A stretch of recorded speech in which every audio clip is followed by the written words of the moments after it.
બનાસકાંઠામાં જમાઈ જ બન્યો જમ. જમાઈએ સાસુની કરી કરપીણ હત્યા. હત્યા કરીને જમાઈએ લાશને દાટી દીધી. પોલીસ તપાસમાં ભાંડો ફૂટ્યો. નમસ્કાર, ન્યૂઝ ફોર ઇન્ડિયામાં આપનું સ્વાગત છે. હું હિમાની આપની સાથે. તો બનાસકાંઠા જિલ્લામાં જમાઈ જ જમ બન્યાની ઘટના સામે આવી છે. કાંકરેજના બુકોલીના શખ્સે પાટણના સરસ્વતી તાલુકાના મુન્ના ગામે રહેતા તેના સાસુને બુકોલી ગામ લાવી ગળું દબાવી તેમને મોતને ઘાટ ઉતારી દીધા હતા અને ત્યારબાદ મૃતદેહને ખાડો ખોદી દાટી પણ દીધો હતો. પરંતુ ગુજરાતીમાં કહેવત છે કે પાપ છાપરે ચડીને પુકારે છે. આખરે વાત પોલીસ મથકે પહોંચી અને પોલીસે તપાસ શરૂ કરી તો સમગ્ર ઘટનાનો ભાંડો ફૂટી ગયો અને પોલીસે હત્યારા જમાઈને તેના સાસુની હત્યા કરવા મામલે જેલના સળિયા પાછળ ધકેલી દીધો છે. ત્યારે શું કારણોસર જમાઈએ સાસુની હત્યા કરી અને કેવી રીતે આખું ષડયંત્ર રચ્યું, આવો જોઈએ અમારા અહેવાલમાં. બનાસકાંઠા જિલ્લાના કાંકરેજ તાલુકાના બુકોલી ગામમાં જમાઈએ જ સાસુની હત્યા કરી હતી, જેના કારણે ચકચાર મચી ગયો હતો. જમાઈએ જ ગળું દબાવી હત્યા કર્યા બાદ સાસુની લાશને ગામની એક જગ્યામાં દાટી દઈ હત્યા કર્યા હોવાની ઘટના સામે આવી છે. જમાઈએ સાસુની હત્યા કર્યા બાદ સાસરીએ જઈ અને સસરાને કહ્યું હતું કે સાસુ રસોડાના કામ અર્થે બહાર ગયા છે અને 4-5 દિવસે પરત ફરશે. જો કે 4-5 દિવસ બાદ પણ સાસુ પરત ન ફરતા સસરા પોલીસ મથકે પહોંચી ગયા હતા. પોલીસે જમાઈની પૂછપરછ કરતા જમાઈના શબ્દો સાંભળી સસરા અને તેમના પરિવારજનોની પગ તળેથી જમીન ખસી ગઈ હતી. પોલીસે જમાઈને સાથે રાખી કાંકરેજ તાલુકાના બુકોલી ગામે પહોંચી ગઈ હતી અને હત્યારા જમાઈએ બતાવેલી જગ્યા પર ખોદકામ કરતા સાસુની લાશ ત્યાંથી મળી આવી હતી. કાંકરેજના બુકોલી ગામે રહેતા નારાયણ સગરામભાઈ રાવળના લગ્ન પાટણ જિલ્લાના સરસ્વતી તાલુકાના મુન્ના ગામે રહેતા માલીબેન રાવળની દીકરી ચેતનાબેન સાથે થયા હતા. જોકે થોડા દિવસો અગાઉ ચેતનાબેન તેમના પિયર રહેવા આવ્યા હતા. ત્યારે 15 સપ્ટેમ્બરે નારાયણ પણ તેમની પત્નીના પિયરે પહોંચી ગયા હતા અને મોટા ભાઈના સગપણને નામે તેમના સાસુ માલીબેન રાવળને બુકોલી ગામે લઈ ગયા હતા. જોકે તે બાદ નદીના પટમાં સોનું દાટ્યું છે અને સોનું બહાર કાઢી બંને 50-50% ભાગ પાડી દેશે તેવી સાસુને લાલચ પણ આપી હતી અને સાસુને નદી નજીક લઈ ગયો હતો, જ્યાં જ તેની સાસુનું ગળું દબાવી મોતને ઘાટ ઉતારી દીધા હતા અને તે બાદ તેમના મૃતદેહને ખાડામાં દાટી દઈને ખાડો પૂરી દીધો હતો અને ત્યારબાદ તેમના શરીર પર રહેલા દાગીના એમણે ઉતારી દીધા હતા અને અલગ અલગ જગ્યાએ સંતાડી દીધા હતા. જોકે પોલીસે માલીબેન રાવળની હત્યા કરવા મામલે તેમના જમાઈ નારાયણની ધરપકડ કરી લીધી છે. પરંતુ નારાયણે તેના સાસુની હત્યા શું કારણોસર કરી તે પોલીસ હજુ સુધી કડી સુધી શોધી નથી શકી. શું નારાયણને તેની સાસુથી કોઈ મનદુખ હતું કે પછી તેના સાસુના શરીર પર પહેરેલા દાગીનાએ નારાયણનો જીવ લલચાવ્યો હતો અને જેના કારણે જ તેણે સાસુને મોતને ઘાટ ઉતારી દીધા હતા. જોકે અત્યારે તો પોલીસે હત્યારા નારાયણને જેલમાં સળિયા પાછળ ધકેલી દીધો છે. તો આ અને સમગ્ર મામલે પોલીસે આગળની કાર્યવાહી પણ હાથ ધરી છે.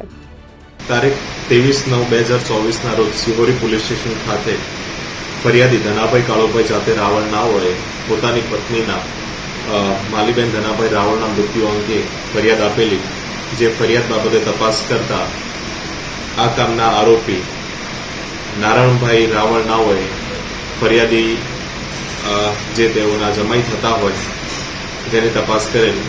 આ બાબતમાં હકીકત એવી છે કે નારાયણભાઈ રાવળ ફરિયાદીના ઘરે તારીખ 15/9/2024 રોજ મુન્ના ગામે તાલુકો સરસ્વતી ગયેલા અને ત્યાંથી પોતાના મોટા ભાઈનું સગપણ કરવાનું છે તેવું કહી તેઓ ફરિયાદીને મરણ જનારને બુકોલી ગામ લાવેલા અને મરણ જનાર માલીબેન ધનાભાઈ રાવળ ના હોય ને એકલામાં એવું જણાવેલું કે મને સપનામાં આવ્યું છે અને બુકોલી નદીના સીમમાં સોનું નીકળે છે તેવી હકીકત જણાવેલી અને તેના બંનેઓ એકલાએ ભાગ કરવાનું જણાવેલું, જેથી માલીબેન ધનાભાઈ રાવળનાઓ એકલા આવેલા અને તેઓના પતિને ના પાડેલી હતી. માલીબેન ધનાભાઈ રાવળ અને આ કામનો આરોપી નારાયણભાઈ રાવળ બંને એકલા છૂટક વાહન કરીને અને બુકોલી ગામની નદીની સીમમાં આવેલા, જ્યાં આરોપીએ અગાઉથી જ આ ષડયંત્ર રચેલું અને ત્યાં ખાડો ખોદી રાખેલો હતો અને તે જ જગ્યા પર આવતા આરોપીએ જણાવેલું કે આજે તો હું તમને મારી નાખવાનું છું તેમ કહી મરણ જનારનું ગળું દબાવી અને તેમનું મૃત્યુ નિપજાવેલું. ત્યારબાદ મરણ જનારની લાશ પરથી આરોપીએ ઘરેણા અલગ જગ્યાએ સંતાડી દીધેલા અને તેમની લાશ તે ખાડામાં ખોદી અને પૂરણ કરી દીધેલું હતું. ત્યારબાદ આરોપી ફરી પાછો મૃત્યુ નિપજાવ્યા બાદ ફરી પાછો તેની સાસરીમાં મુના ગામે ગયેલો અને તેના મરણ જનારના પરિવારને જણાવેલું કે મરણ જનાર છે એ હાલ રસોડાનું કામ કરવા માટે ગયેલા છે અને 5-6 દિવસ બાદ પરત આવશે. આ બાદ મતલબ 5-6 દિવસ સુધી કોઈ પૂછપરછ કરવામાં આવેલી નહોતી, પણ ફરી આ બાબતમાં સરસ્વતી તાલુકો લાગે છે ત્યાં વાગડોદ પોલીસ સ્ટેશનમાં મરણ જનાર બાબતે ગુનો દાખલ કરવામાં આવેલી અને ત્યાં પૂછપરછ કરવા બાદ તેણે ત્યાં જણાવેલું કે તેણે માલીબેનનું મૃત્યુ નિપજાવ્યું છે અને સિહોરી પોલીસ સ્ટેશન બુકોલી ગામની હદમાં દાટી દીધેલું છે. આ બાબતે વાગડોદ પોલીસ સ્ટેશન પણ તપાસમાં અહીંયા આવેલી અને મામલતદાર સાહેબ શ્રી તથા ફોરેન્સિક ટીમની સાથે મરણ જનાર માલીબેનનું ડેડ બોડી કાઢવામાં આવેલી. હાલમાં આ ગુનાની તપાસ ચાલુ છે અને આરોપીને હાલમાં કસ્ટડીમાં લીધેલ છે. બોલો. મારું નામ છે અરવિંદભાઈ રવાભાઈ રાવળ, ગામ મુના, તાલુકો સરસ્વતી, જિલ્લો પાટણ. હું હાલમાં રહું છું રાણપુર વટલાવાસ. અને આ જાણ એવી છે કે આ જમાઈ સાથે જમાઈ ઘરે આવ્યા અને જમાઈ એવું કીધું કે આપણે ભાઈસણ હગું જોવા જવું છે. એટલે એમના હાહુને હંગાત લઈ અને ભાઈસણ હગું જોવા માટે નીકળેલા. 1 કલાક બાદ એમનો ફોન આવેલો કે ઘરે કે મારે હાહુ જે છે રસોડામાં કેમ્પમાં અંબાજીના જે કેમ્પ છે ને એ કેમ્પમાં જે છે કોમ કરવા માટે ઇકો ગાડી હતી અને 3 બહેરા હતા અને એમના હંગાથી જ્યાં છે એવું કહી અને 1-1.5 કલાક પછી જમાઈ ઘરે પરત પાછા મુના આવેલા. પછી એ રાત નાઈટ રોકાણા મુના, સવાર વહેલા ઘરે ગયા. પછી રાતે બીજી નાઈટે વળી 1 વાગે પાછા મુના આવ્યા. એટલે એવું કીધું અમારા ભાને અમને કે ભાઈ તમારી છોકરીને મારા હંગાત મોકલો. એટલે હવે અમારો જે ભાઈ છે ને એવું કીધું કે ભાઈ અત્યારે ના હોય, સવાર વહેલા તમારો હંગાત મોકલી દેવું. સવાર વહેલા જમી હંગાથી છોકરીને મોકલેલી છે.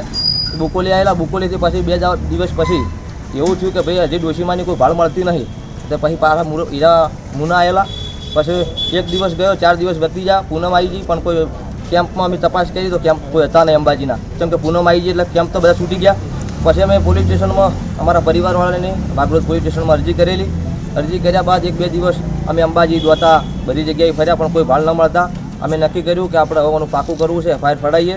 પછી વાગડોદ FIR ફરાવવા અમે જવા માટે તૈયારી માથે હતા. કોને 10 મિનિટમાં નીકળવાનું હતું અને જમી ઘરેથી ગુડકા કે પડીનું મોહલું કરી અને ઘરેથી નાહી છૂટ્યો. એના પાછળ અમે ગોત્યો પણ કોઈ મળેલ નહીં. પછી રાતે અમે વાગડોદ પોલીસ સ્ટેશન ગયા. વાગડોદ પોલીસ સ્ટેશન ગયા એટલે સાહેબે કીધું કે ભાઈ અત્યારે સુખ શાંતિ ઘેર જતા રહો, તમારી અરજી આલેલી છે.